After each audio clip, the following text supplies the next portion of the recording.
के करू जाना हो जी एगो बूढ़ बानर बैठल बा उनका के बोला ले आओ तो कहत तारे का घमंड तो भइले बा बोलहु के ढंग बिगड़ गइल बा तो कैसे कहत तारे हो अरे आहो बानर अरे आहो बानर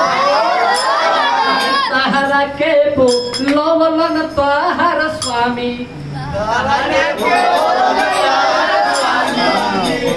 अरे आहो बानर अरे तहरा के बोलवन तोहर स्वामी आहो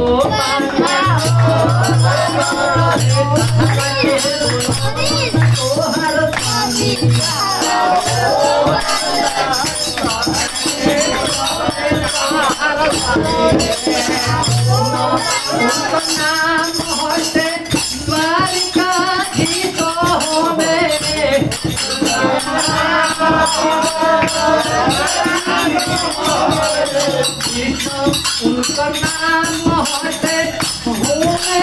द्वारिका जीतो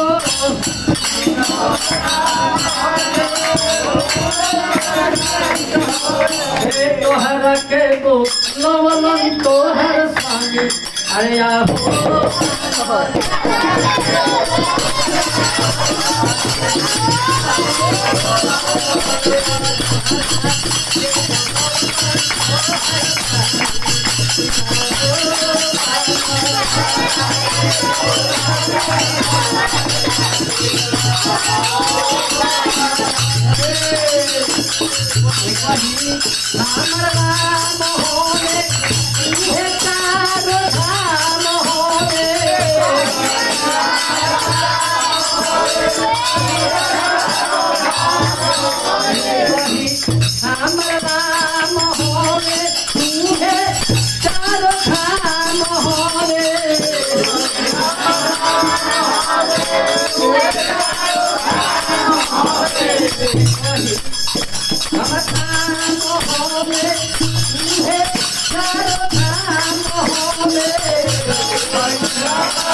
हमारा छोड़ नहीं के कलो वो के काल से